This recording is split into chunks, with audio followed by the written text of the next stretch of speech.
آج اپنے programme 12 minute کا آغاز کریں گے حدیث نبوی سے۔ میں اور جس نے یتیم کی پرورش کی وہ جنت میں اس طرح داخل ہوں گے جس طرح کے دو انگلیاں۔ نبی صلی اللہ علیہ وآلہ وسلم کے دور کا ایک واقعہ ہے کہ عید کا دن تھا، آپ صلی اللہ علیہ وآلہ وسلم گھر سے باہر نکلے تو کچھ شرارتی بچے ایک بچے کو تنگ کر رہے تھے۔ اس بچے کے تن پر گندے کپڑے تھے۔ آپ اس بچے کے پاس گئے، آپ نے فرمایا کہ آج عید کا دن ہے، تم نے نئے کپڑے کیوں نہیں پہنے؟ اس یتیم بچے نے کہا کہ میرا باپ فوت ہو گیا ہے اور میری ماں کے پاس اتنے پیسے نہیں کہ وہ مجھے کچھ کھلا سکے، مجھے کچھ پہنا سکے۔ نبی صلی اللہ علیہ وآلہ وسلم نے اس بچے کی انگلی پکڑ کر اس کو گھر لے گئے۔ گھر جا کر حضرت عائشہ رضی اللہ تعالیٰ عنہ سے کہا کہ اس بچے کو کھانا کھلاؤ اور اس کے تن پہ کپڑے پہناؤ۔ اس بچے کو کپڑے پہنائے اور اس بچے کو کھانا کھلایا۔ نبی صلی اللہ علیہ وآلہ وسلم دوبارہ اس بچے کو لے کے گھر سے نکلے تو سارے شرارتی بچے اس بچے کی طرف دیکھ کر ہائے بھرنے لگے کہ کاش آج ہم بھی یتیم ہوتے اور نبی کی گود میں ہوتے۔ ناظرین، آج کل اس معاشرے میں بہت ہی کم لوگ ہیں جو ان یتیم بچوں کے بارے میں سوچتے ہیں۔ اس پاکستان میں ایک ایسی ماں بھی موجود ہے جو یہ چاہتی ہے پاکستان کے اندر کوئی بھی یتیم بچہ اس کو کوئی بھی یتیم نہ کہے اور کسی مسکین کو مسکین نہ کہے۔ المرا فاؤنڈیشن، المرا کا قیام اور المرا کا مطلب کیا ہے؟ المرا جو ہے بیسیکلی قرآن پاک کی حروف مقطعات الف لام میم را کو اکٹھا کر کے بنایا گیا ہے، اور جہاں پر بھی یہ الفاظ قرآن پاک میں ایک ساتھ استعمال ہوئے ہیں تو اس کی جو ایڈجسنٹ آیت ہے سم ہاؤ نالجبلٹی اور ہیومینٹی سے ریلیٹ کرتی ہے۔ حضرت ابراہیم کی قربانی کی سنت تو ہر مسلمان کو یاد ہے، مگر ایک سنت غریب، مساکین اور یتیم اور بھوکوں کو کھانا کھلانا بھی تھی۔ میجر رشید مرحوم اس سنت کو کیسے پورا کرتے تھے، اس بارے میں بتائیے۔ میرے والد صاحب کو میں نے بچپن سے ہی لوگوں کے لیے بھلائی کے کام کرتے ہوئے دیکھا۔ روز صبح اٹھ کے تہجد کے وقت وہ اپنے ہاتھوں سے لنگر تیار کرتے تھے، اور جو شہر میں مزدور اور بے گھر لوگ سڑکوں پہ سوئے ہوتے ہیں ان کو جا کے اپنے ہاتھ سے ناشتہ کراتے تھے۔ وہ یہ پریکٹس ڈیلی بیسس پہ کرتے تھے۔ تو ان کی ڈیتھ ہوئی 2009 میں۔ میں ان کی اکلوتی اولاد ہوں، تو اکلوتی اولاد ہونے کی حیثیت سے میری ذمہ داری بھی بنتی تھی کہ میں ان کے اس کار خیر کو آگے لے کے چلوں، اور یہ میرا اپنا پیشن بھی تھا۔ تو ان کی وفات کے بعد پھر ہم نے اس کو کنٹینیو کیا اور کوشش کرتے رہے ساتھ ساتھ اس میں بڑھانے کی، اس میں نمبر انکریز کرنے کی۔ جیسے اب الحمدللہ ہمارے گھر سے 700+ لوگوں کے لیے روزانہ کی بنیاد پہ صبح لنگر جاتا ہے۔ کوئی 70+ ایسی فیملیز ہیں جن کے لیے راشن کا اہتمام کیا جاتا ہے، جو پورے مہینے کا راشن ہوتا ہے، اور اسپیشلی یہ وہ لوگ ہوتے ہیں جو سفید پوش ہوتے ہیں اور جو روڈ پہ آ کے کھانا نہیں لے سکتے، تو ان کو ان کے گھروں میں جا کے ہر مہینے خاموشی کے ساتھ ہم لوگ راشن دے کے آتے ہیں تاکہ ان کی ضد نفس مجروح نہ ہو۔ ناظرین، ایک واقعہ ہے حضرت علی رضی اللہ تعالیٰ عنہ کے دور کا کہ ایک ان کے دور میں، ان کی خلافت میں ایک بچی تھی، عیسائی بچی۔ اس کی ماں اس کو کھانا نہیں دے پا رہی تھی۔ 3 دن سے وہ ایلیا ایلیا ایلیا پکار رہی تھی اور اپنی ماں کو یہ کہہ رہی تھی کہ ماں ہمارے گھر میں کھانا کب آئے گا۔ اس کی ماں اس کو ڈانٹ دیتی تھی، یہ دکھاتی تھی کہ بس کھانا تیار ہو رہا ہے، ابھی تم کھانا کھاؤ گے۔ اس کا سوال صرف یہ ہوتا تھا کہ ایلیا کب آئیں گے جو مجھے کھانا دیں گے؟ میرے گھر میں باپ نہیں، میرے سر پہ باپ نہیں ہے، ماں مجھے بتاؤ مجھے کھانا کب ملے گا؟ اس کی ماں یہی کہتی تھی کہ کھانا تمہیں مل جائے گا۔ سوال پھر اس بیٹی کا یہی ہوتا تھا، ایلیا کب آئیں گے؟ 1 دن گزر جاتا، دوسرا دن گزر جاتا، تیسرے دن رات کو ان کے دروازے پہ ایک دستک ہوتی ہے۔ وہی بھوکی بچی اپنی ماں کو کہتی ہے کہ اے ماں، دروازہ نہ کھولنا، کوئی مانگنے والا ہوگا، ہمارے گھر میں کھانے کے لیے کچھ نہیں۔ دروازہ کھلتا ہے، سامنے سے ایک ہستی حضرت علی اس کے گھر میں داخل ہوتے ہیں، اس بچی کے سر پہ ہاتھ رکھتے ہیں۔ وہ بچی پوچھتی ہے ماما ایلیا آ گئے؟ حضرت علی اس بچی کے لیے کھانا بناتے ہیں، اس بچی کو اپنے ہاتھوں سے کھانا کھلاتے ہیں، اس کو گود میں اٹھاتے ہیں۔ حضرت علی اسے کھانا کھلا کے چلے جاتے ہیں، اگلے دن پھر آتے ہیں، پھر اس کے ساتھ کھیلتے ہیں، پھر اس کو کھانا کھلاتے ہیں۔ تیسرے دن حضرت علی اس سے وعدہ کرتے ہیں کہ کل جب میں آؤں گا ہم اور کھیلیں گے۔ تیسرے دن حضرت علی کے آنے کا جب وقت ہوتا ہے تو وہ اپنی ماں سے پوچھتی ہے کہ ایلیا ابھی آئے نہیں۔ اس کی ماں اس کو ٹال مٹول کر دیتی۔ پھر وہ اپنی ماں سے پوچھتی ہے کہ ایلیا نے آنا تھا، ایلیا آئے نہیں۔ ماں پھر اس کو ٹال مٹول کر دیتی۔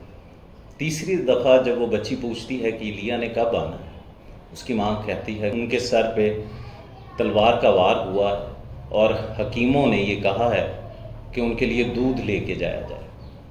بچی رونا شروع کر دیتی، گھر سے دودھ کا پیالہ پکڑ کے اپنے ننھے ہاتھوں سے حضرت علی کے گھر کی طرف جاتی ہے، اور وہ دیکھتی ہے کہ اس بازار میں بچے ہی بچے جو حضرت علی کی حیات کی دعا مانگتے ہیں، جب ان کے گھر پہنچتے ہیں تو وہی پیالہ انہیں خبر ملتی ہے کہ حضرت علی اب اس دنیا میں نہیں، اور وہی پیالہ چھوٹ جاتا ہے۔ ان بچوں سے آپ کا ایک تعلق ہے، پر بچوں کا آپ سے کیسا ریلیشن ہے، اس بارے میں بتائیے۔ میں جب ان بچوں کے پاس آتی ہوں نا، ڈیلی بیسس پہ میرے وزٹ ہوتا ہے، ہر گھر میں جاتی ہوں، کسی گھر میں 2 دفعہ بھی دن میں میرا چکر لگ جاتا ہے۔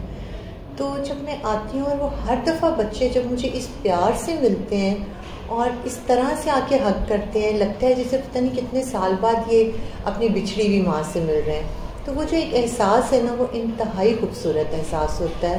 اور آنیسٹلی ہم انسان ہیں نا، کبھی کبھار کام سے تھک بھی جاتے ہیں، اور کبھی میں بہت تھکی ہاری بھی آتی ہوں نا، آپ یقین کریں کہنے کی بات نہیں ہے، یہ حقیقت ہے، تمام تھکاوٹ اتر جاتی ہے۔ ان بچوں کے اتنے وارم ویلکم، اتنے پیار اور اتنے معصوم کمپلیمنٹس دیتے ہیں، ماما آج آپ بہت اچھی لگ رہی ہیں، ماما اس بچے نے مجھے یہ کہہ دیا، ماما آج آپ کے سامنے آپ نے سنا بھی ہوگا ان کی چھوٹی چھوٹی شکایتیں، وہ مجھے تنگ کر رہا ہے، اس نے میری پینسل لے لی۔ تو بڑی خوبصورت احساس ہے، اور میں خود کو بہت خوش نصیب سمجھتی ہوں کہ اللہ تعالیٰ نے مجھے یہ موقع دیا، اور اس چیز کے لیے اللہ تعالیٰ نے مجھے چنا ہے کہ میں ان بچوں کے ساتھ وقت گزار سکوں اور ان بچوں کی پرورش کر سکوں۔ حضرت علی سے روایت ہے کہ کوئی بھی یتیم بچہ اپنے نام کے ساتھ بن علی لکھوا سکتا ہے۔ جب ہم نے بچوں سے بات کی تو انہوں نے کہا کہ ہمارے والد DIG محمود اسلم صاحب ہیں، اس بارے میں کچھ بتائیں۔ بہت خوبصورت احساس ہے، اور ہر سانس کے ساتھ اللہ تعالیٰ کو شکر ادا کرتے ہیں کہ اللہ تعالیٰ نے ہمیں اس قابل بنایا، اور اللہ تعالیٰ نے ہمیں اس چیز کے لیے چنا کہ ہم ان بچوں کے والدین کہلا سکیں۔ اور جہاں تک کچھ ایسے بچے ہیں جن کی والدیت کلیئر نہیں ہے ہمارے پاس، تو ایسے بچوں کو نادرا میں ہم نے اپنے نام سے رجسٹر کرایا ہوا ہے۔ نادرا میں ہم لوگ ان کے روحانی والدین ہیں۔ المرا فاؤنڈیشن میں بچوں کی تعلیم پر کس طرح کام ہو رہا ہے، کچھ اس بارے میں بتائیے گا۔ جو ہم نے المرا فاؤنڈیشن اسکول بنایا ہے چند ماہ پہلے، اس کو بنانے کی بنیادی وجہ یہ تھی کہ جو ہمارا مڈل کلاس تھی نا، جو کہ مہنگائی کی وجہ سے جیسا آپ نے ذکر کیا بہت بڑھ گئی ہے، سفید پوش میں آ چکی ہے۔ اور میں نے جب سنا کہ بہت سی ایسی مڈل کلاس فیملیز جو ہیں وہ اپنے بچوں کو اسکول سے نکال رہی ہیں، بیکاز کہ وہ ایک بچے کا 30,000 40,000 مہینے کا فی افورڈ نہیں کر پا رہے ہیں، تو وہ اسکول سے نکال رہے ہیں، یا اسکول سے نکال کے بچوں کو کسی سرکاری اسکول میں ڈال رہے ہیں، اور وہ بچے ایڈجسٹ نہیں کر پا رہے۔ ڈفرینٹ سٹوریز ہم روز اس طرح کی سنتے ہیں، اسپیشلی یہ کووڈ کے بعد سے۔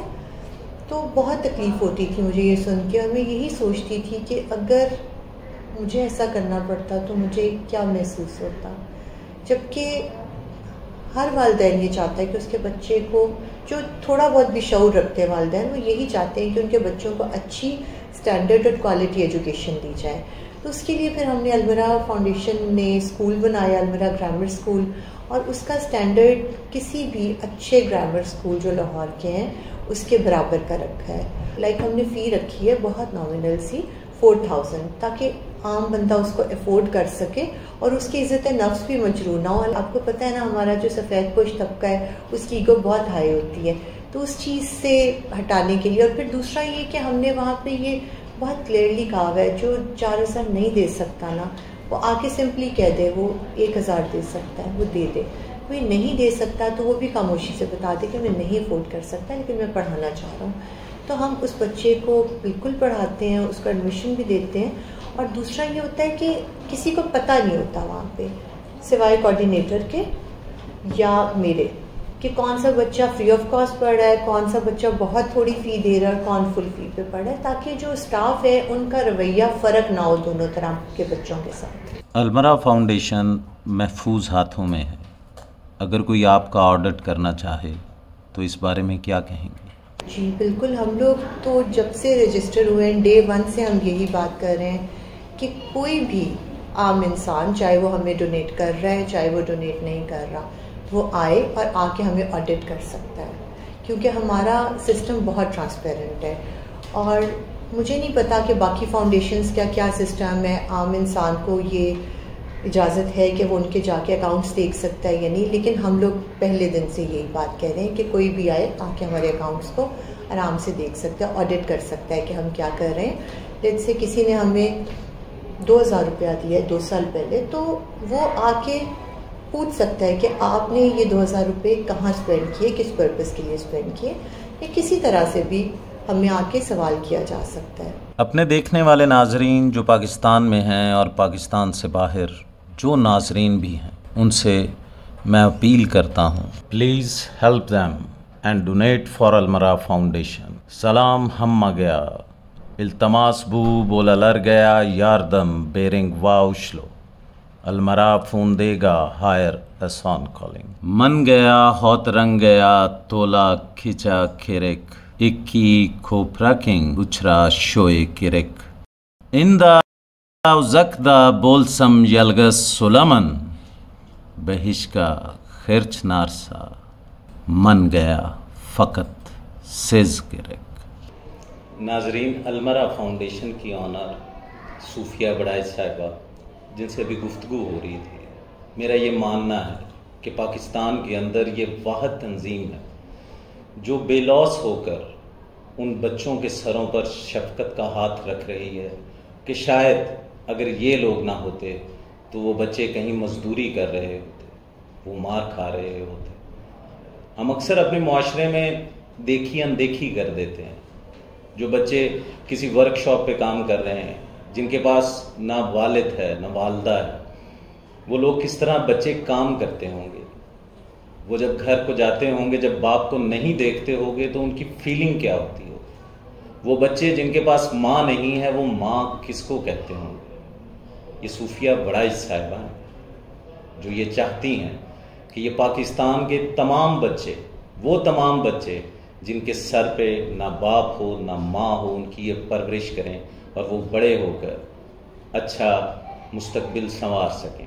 اور آخر میں پاکستان کی عوام کے لیے صرف اتنا کہوں گا، ان بچوں کے لیے تیری یاد سے بھری ایک رات چاہیے، 2 پل کی سہی ایک ملاقات چاہیے.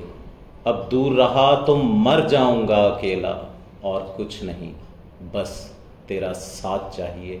اپنے میزبان کو اجازت دیجیے گا. رانا بابر مسعود، خدا حافظ.